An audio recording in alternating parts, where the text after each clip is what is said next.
Greetings and salutations, everyone. I hope everyone is doing well today. Today I'm going to do something that I very, very rarely do, and that is to repeat and upload. A couple days ago, a subscriber shared his encounter with us in 2 parts, and I feel, and a lot of you guys feel, that it would be a good thing to hear it all together. So I'm going to do that.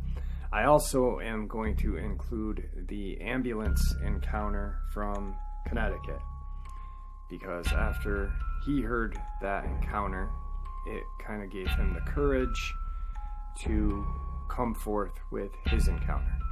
Now, before we do that, a couple of links. As you know, I rely on my Patreon, my PayPal, and my merch to help this channel to continue to grow and go. All of those links are in the description below. I also have a second channel for creepypasta, fanfiction, and scary voice acting. Stories that really do not fit on this channel. Now, if that's anything you're into, follow that link and give those stories a listen. You may just like what you hear. I also started a GoFundMe page to help raise some money for legal fees I am accruing. I'm fighting for full custody of my 12-year-old daughter, who is living with me right now and wants to continue to live with me. Unfortunately, I live in a state that is pro-mom. Now, that's not a bad thing, but if the dad has a better opportunity for providing a better life for that child, I think that that's what should be looked at.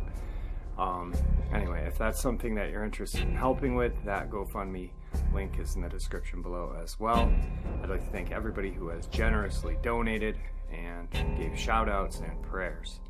I'd also like to have everyone keep in their prayers the animals that are dying or getting hurt in the Australian wildfires.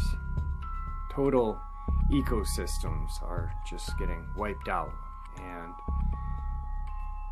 and for some reason we don't think about it as much as we should. It's tremendous and it's sad.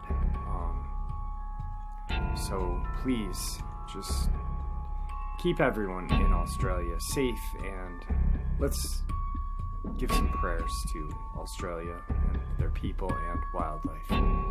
Now I've taken enough of your time, guys. Let's get on with these 2 terrifying subscriber Dogman encounters, shall we?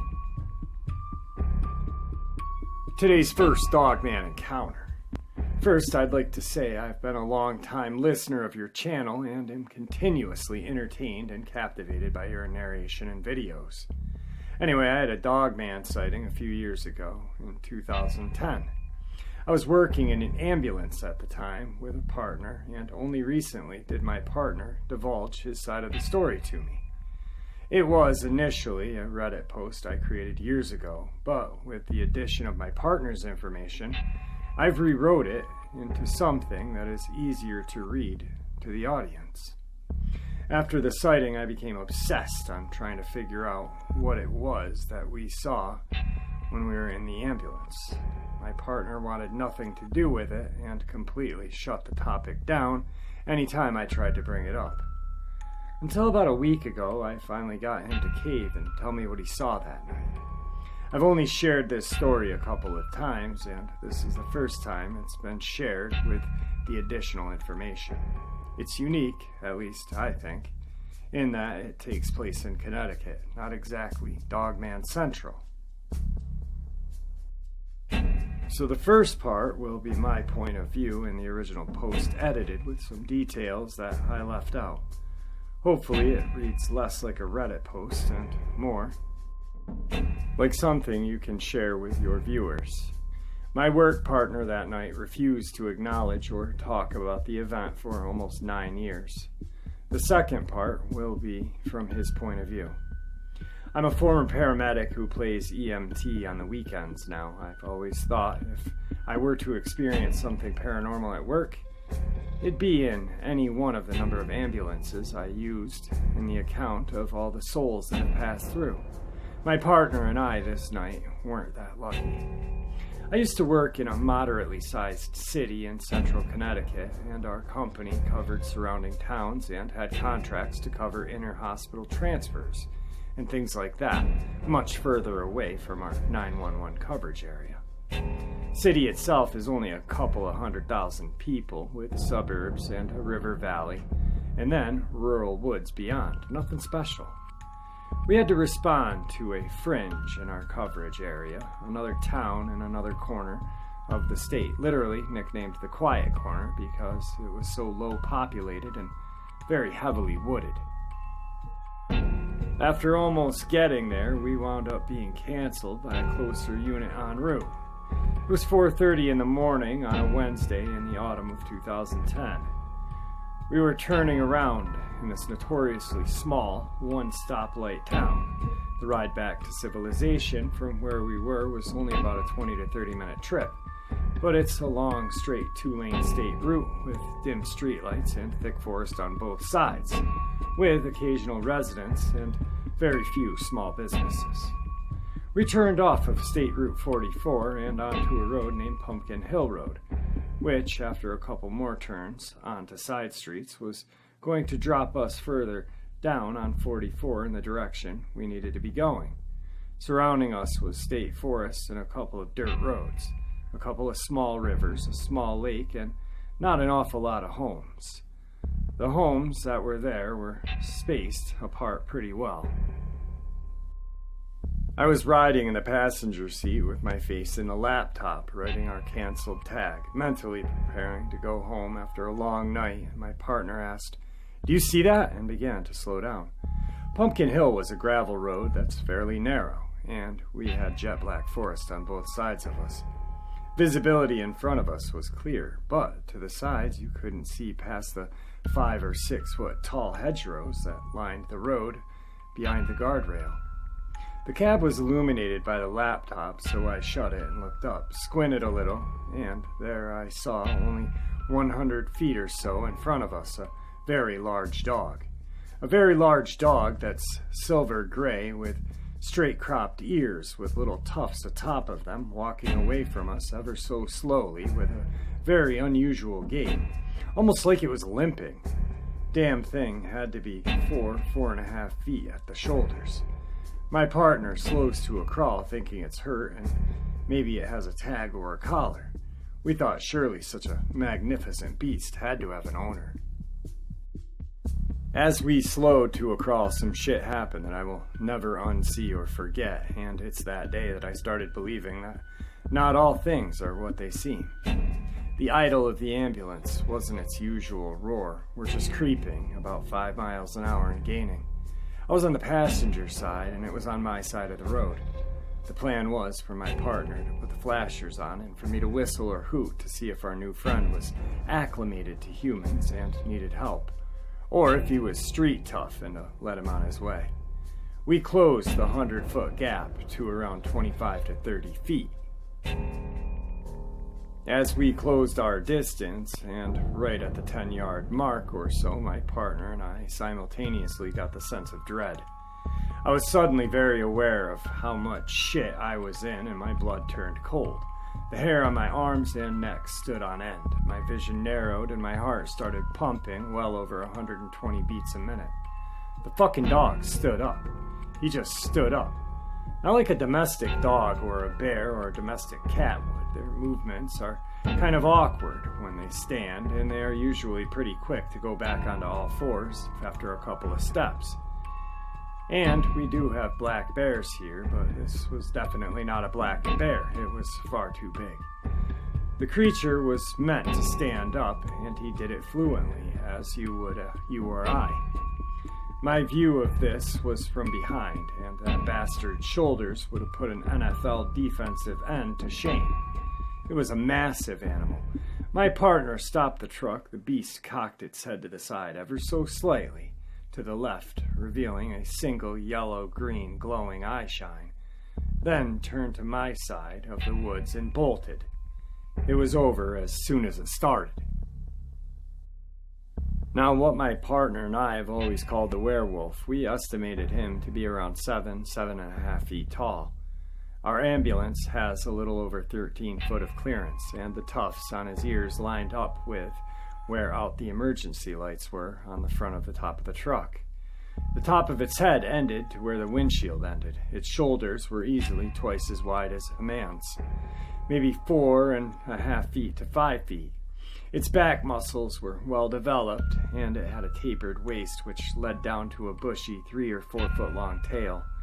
And I kept referring to it as a he because it had enormous testicles, probably the size of basketballs.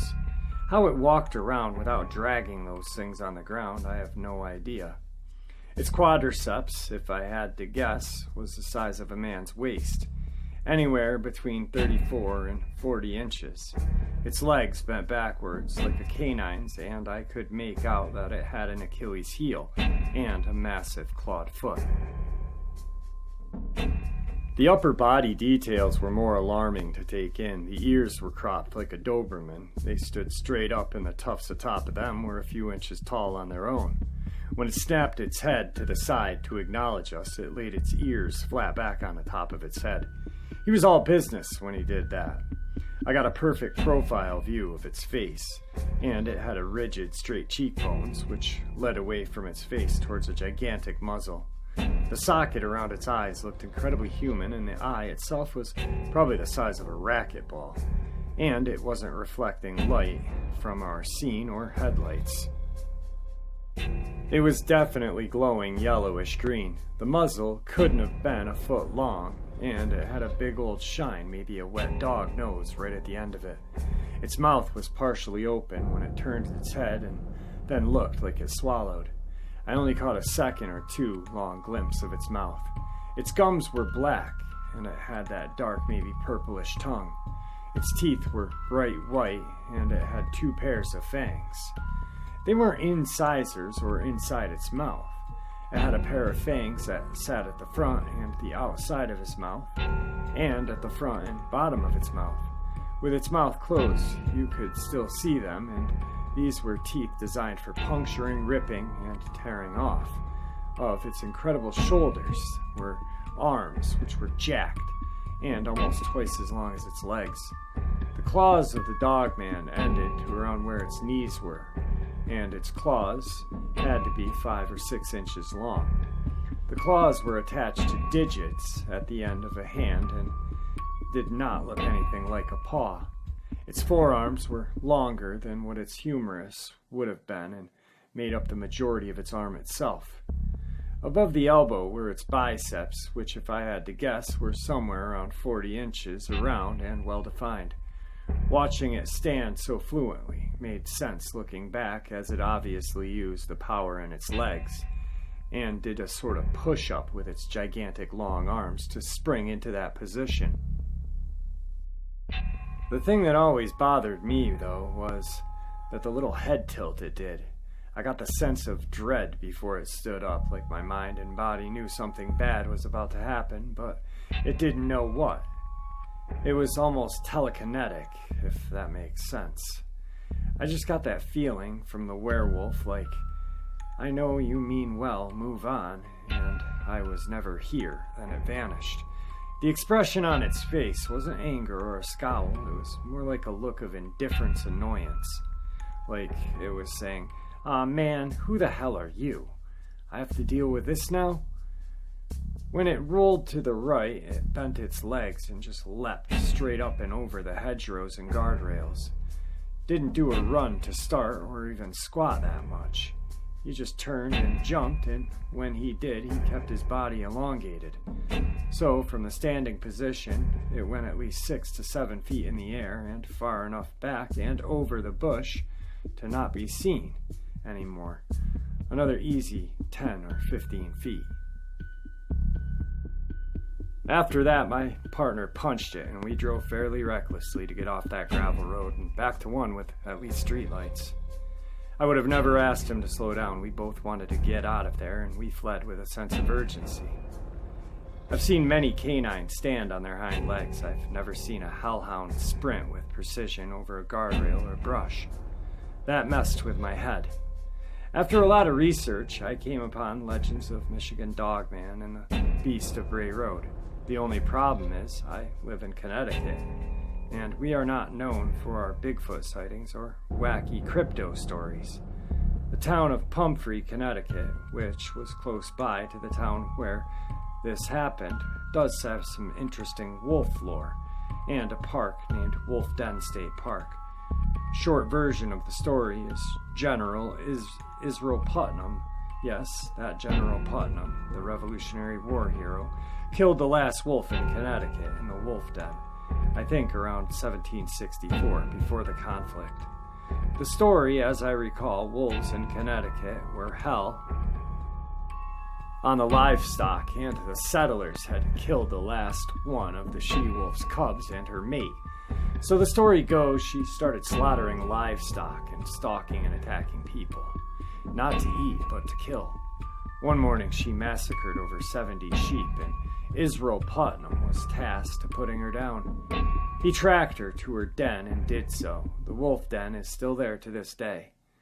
There have been Dogman sightings close by in Massachusetts, and even legitimate gray wolf sightings. In the last decade or so, wolves have been finding their way down New England from Canada. I don't know what I believe in, and it's certainly not werewolves, but I totally saw something that really looked like a werewolf, just that one time. My partner and I had worked together in that ambulance for 3 years at the time of the sighting. We knew each other pretty well, and as alarming the events that transpired in front of us were, there was something off about him for weeks after that sighting. The ride back to operations, we just couldn't believe what we had seen and exchanged things like, "What the fuck was that?" "I don't know, asshole, I saw the same thing you did." And "Did that really fucking just happen? I can't believe that happened." After we fueled our truck, we punched out, and the next I saw him was Thursday night for our last tour of the week before our 3 days off. When I showed up, he notified me that he had called dispatch and requested to be posted downtown the entire night, not wanting to leave the confines of the inner city. Not an unusual or odd request. Some people prefer the busier assignments, and we definitely did, but it became a habit with him, and as weeks and months went by, we were never sent out of suburbia for a call after dark for the rest of our 5 total years together. I thought I was just as shaken up as he, but something was sitting sideways with the way he was acting, and every time I approached him to talk about it, he would immediately dismiss the topic or be stoic and quiet and change the subject, entirely leaving an odd vibe I'd never felt around my work brother before. Absolutely nothing changed about our job performance or our friendship, but after a while I suspected my partner had either seen something like this before or had seen something that I hadn't that night of the sighting. After years of patiently prodding and asking him what was wrong, he finally disclosed what was bothering him so much about the sighting. And it turned out it was the latter. 9 years later, I have his permission to relay his point of view. Our ambulance was a 2008 EAV box truck. It had a 13-foot clearance, and Bob is 6'5" and I'm 5'10", but when seated in the cab sitting up and facing forward, the top of our heads were probably somewhere around 7.5 to 8 feet off the deck. As a passenger, you can't see an awful lot out of the mirrors, but as a driver, you can see down the whole side of the truck and pretty well behind you. There's also a mobile data terminal that has controlled several functions, including lights, sirens, scene lights, dispatch response, and it also has 4-screen camera that showed up back cameras, which is mounted on the top, pointing back down at an angle, 2 side cameras, which covered the outside ends of the ambulance, and a patient compartment camera, which was only one that recorded. When you were in the driver's seat, you pretty much had a 360-degree covered. As the passenger, the most you could see out of the mirrors was jack shit, especially since Bob was a giant and we fought over the mirror angles all the time. As relayed to me by Bob, Bob said that when he completely stopped, he was looking at the werewolf in front of us, but had a pit in his stomach convincing him that he wasn't actually looking at us when he turned its head. His eyes were fixated in front of us on the Wolfman number 1. Bob trusted his instincts, and which I did not notice him doing because I was busy trying not to piss myself. Already had the MDT angled right at him and started cycling through the cameras and turned the side and rear scene lights on. The scene lights aren't the emergency lights. Scene lights are these bright white blue-hued LED lights that are so bright you could probably land a space shuttle from orbit with them. When he did that, he noticed that our friend in front of us was in fact not alone. Bob caught a glimpse of 2 of them behind us and 1 coming up my side of the ambulance. The 2 behind us he described as coyote tan and on all 4s, standing right in what our blind spot would have been. The way the camera was back angled, he said he could see where the tops of their heads and the tops of their torso, their arms and shoulders, and their massive pawed hands. He described them exactly like the first one was described, except with a color variation. When he turned the scene lights on, they bolted to the right side of the road out of view of the camera. This is where it gets a little creepier. After watching their shadows and movements going to the right towards the tree line and brush, Bob cycled the MDT monitor to the starboard side camera, hoping to catch them and see if they were going to advance towards us or run into the brush. Mind you, all of this was happening quickly in a matter of seconds. When he cycled the camera, what he saw was another Dogman. This one on its hind legs and blacker than the blackest black. So massive it was filling the entire monitor, and with its left hand was trying to open the door into the patient compartment area. Bob had hit the scene lights and cycled the camera and lost sight of the 2 coyote tan Dogmen. As he couldn't see too much from the camera view, he looked in the passenger side mirror, and said when he did that, the black Dogman looked right back at him with these yellow eyes and grinned at him. He did see the coyote tan Dogman leap over the brush behind the grinning one. He told me, "Danny, if you rolled your window down and reached your arm out, you guys would have been shaking hands." When he told me this almost a decade after the incident, my blood ran cold again.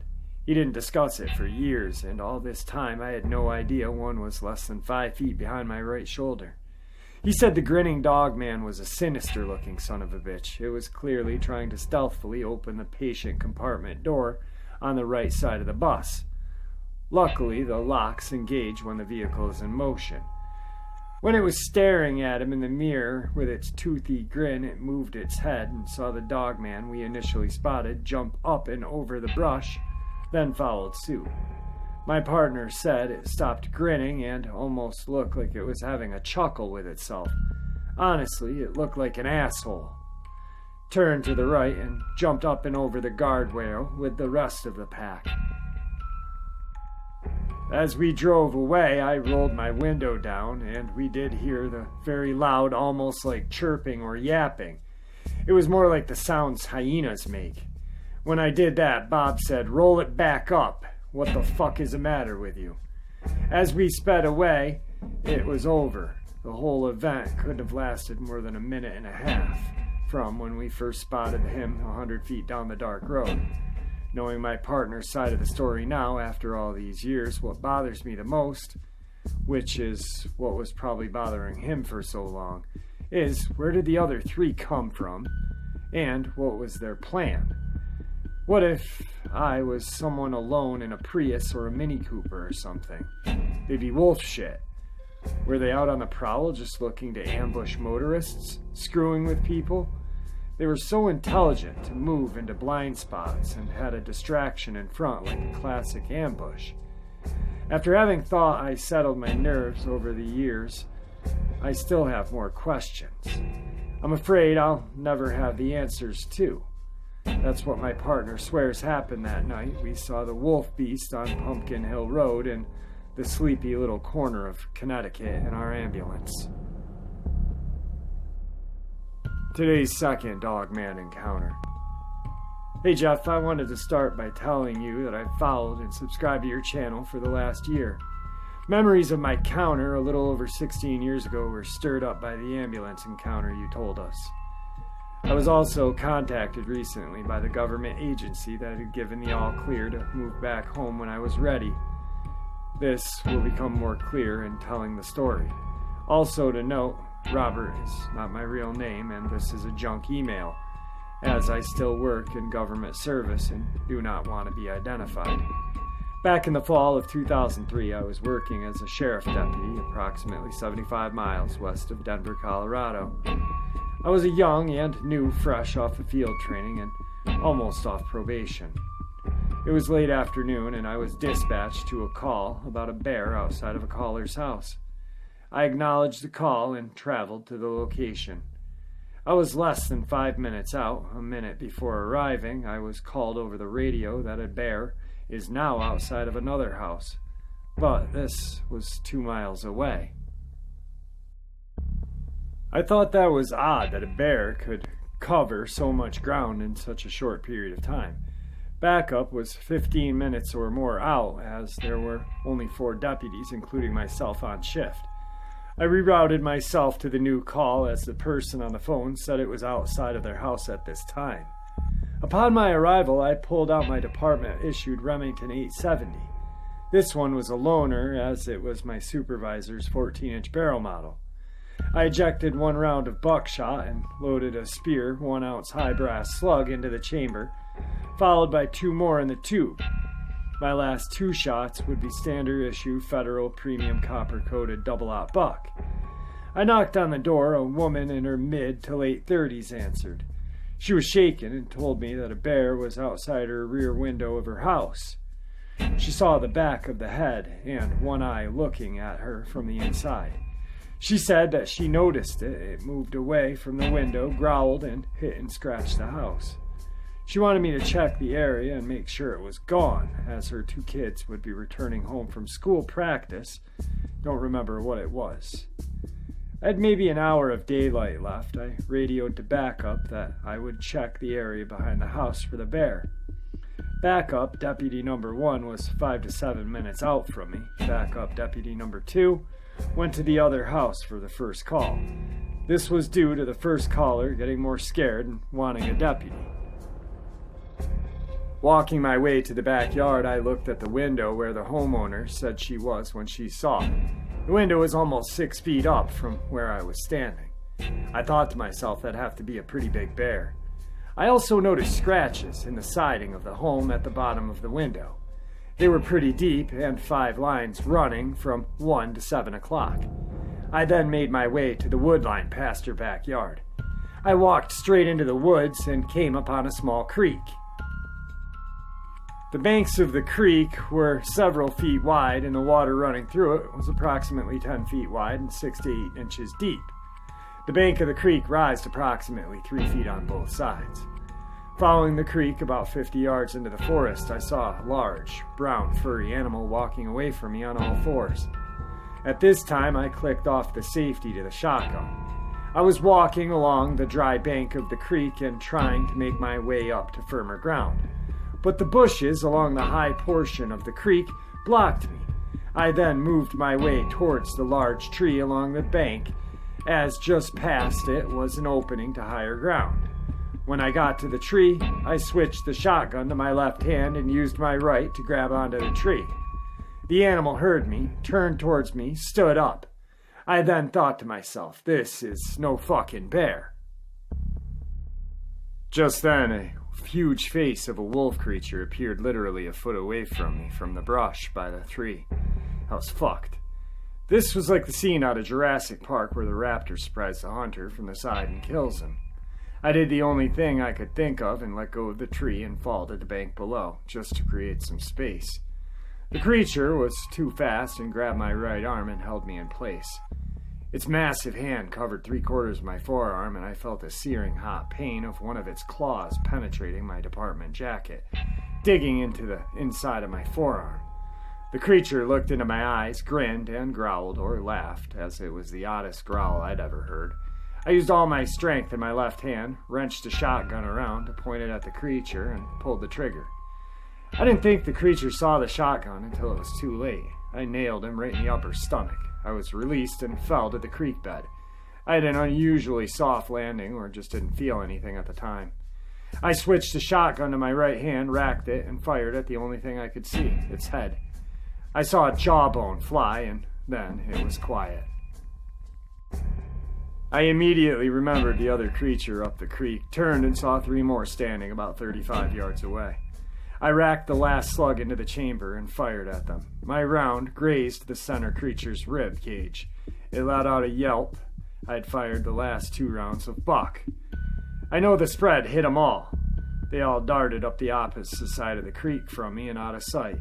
I unholstered my Glock 21 and fired another 6 rounds at one of the creatures when it returned to the creek bank. It then ran back into the woods. Both the other deputies heard the shots and came to my aid. I needed 6 stitches to close the cut in my forearm. Every off-duty deputy was called in to look for 3 more bears, but nothing was found. The one body on the scene was guarded by the sheriff and his major.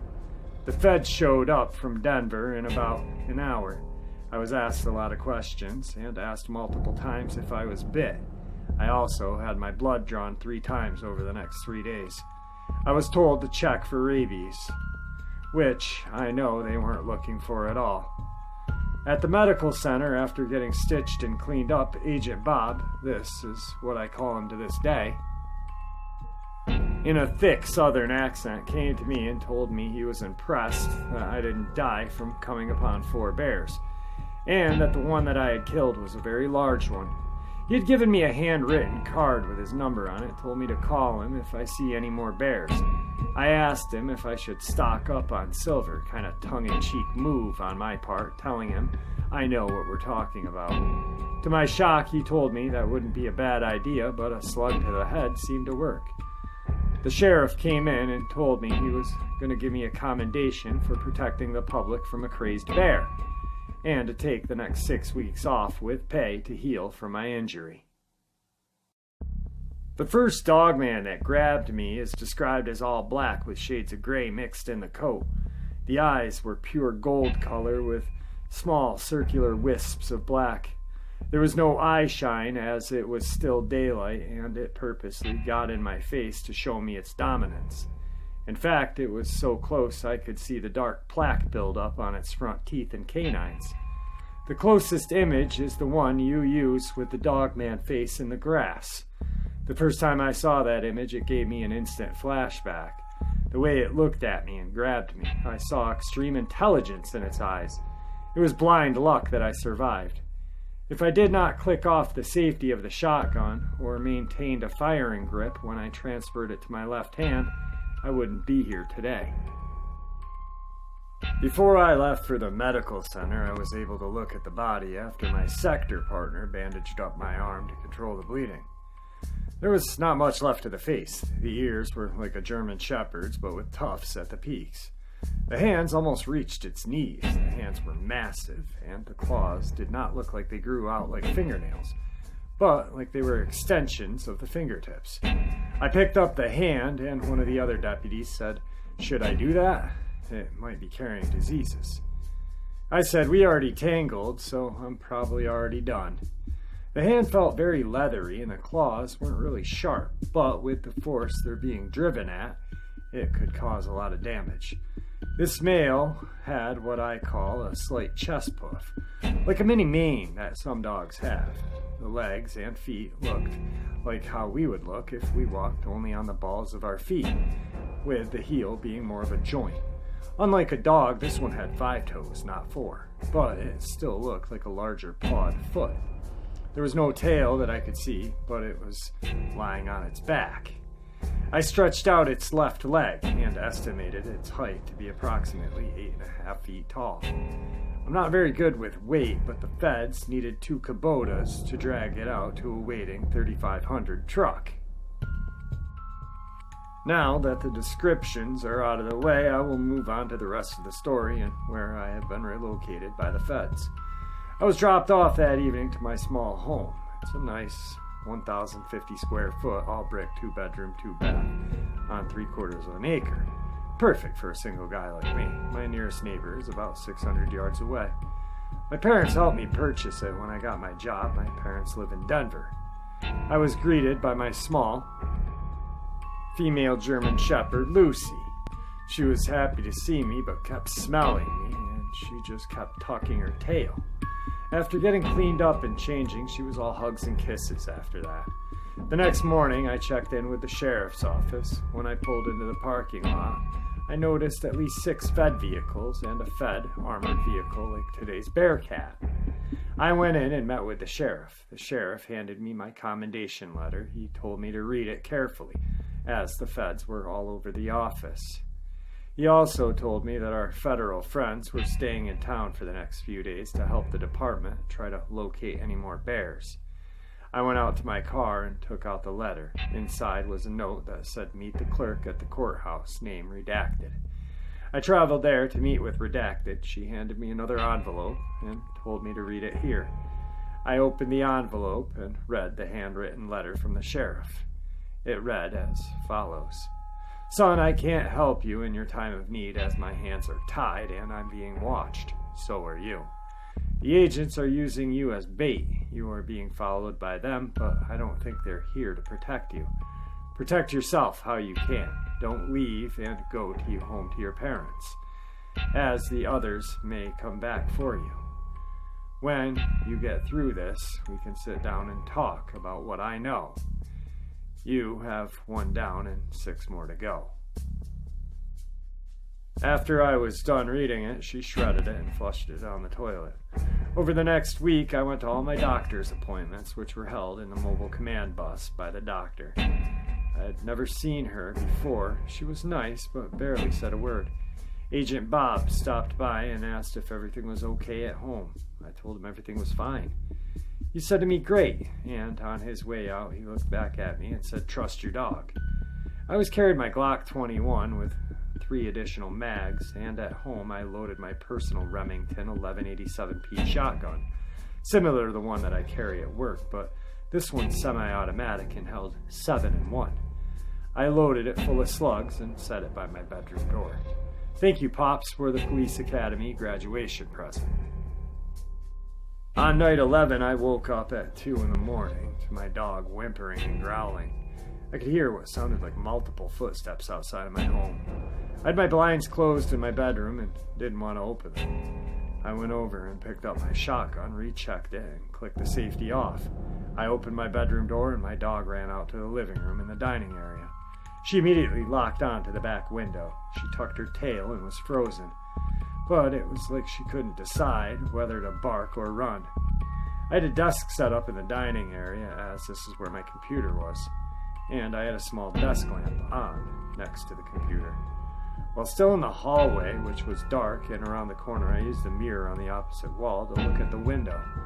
I saw the head of a female Dogman looking into the window with a side-eye stare, like how a really pissed-off dog will warn you before it bites. This time I could see the golden reflection of the eyes. I whispered the command of "speak" to my dog. She went apeshit in barking. I then heard both my bedroom windows shattering, and I popped from around the hallway corner, lined up the rifle sights of my shotgun, and pulled the trigger. The window was blown outwards. I then swung the shotgun back towards the bedroom, but I couldn't find anything to shoot at. I then heard a diesel engine race up and stop. Then I started to hear suppressed gunfire all around my house. After a few minutes, Agent Bob knocked on my door. He told me all was clear. I saw 6 men dressed in full SWAT gear with suppressed AR-10s. Agent Bob had me walk with him to my backyard, and on the ground was a female. Agent Bob then said, "You bagged us a girl. Thanks, I've been needing one of these, and they're hard to find." There were 2 more bodies in the woods just behind my house, and he said 2 got away. Agent Bob was a little more open to me now. He never said what they were other than bears, but told me that if he could, he would eradicate them all. But people want to research, and air support would draw in too much attention. He told me that I could not stay here because I'm a marked man. It took a few days, but my house was purchased by them and I was moved to a desert city. They put in a good word for me at the new department. I was quickly hired and started my new job. I am now a high rank like brass on the collar rank, so I don't want to come out of crazy. Agent Bob gave me some very specific instructions to visit my parents. One is always fly into Denver, never drive, never go back to the county I worked or surrounding counties. Once a year they would ask me for some old, worn, unlaundered clothes. Agent Bob retired in 2015. He told me in one of my yearly checks. I don't know what happened in July of 19, but I was contacted and told that any bears that might remember me have been taken care of, and all travel restrictions have been lifted. I will be no longer contacted by them. This is it, Jeffrey. You now know everything I know. Cover up, yes. For the common good, I believe so. Can they be killed? Yes, but only if you have the luck and speed on your side. And an awesome dog. R.I.P. Loyal Lucy.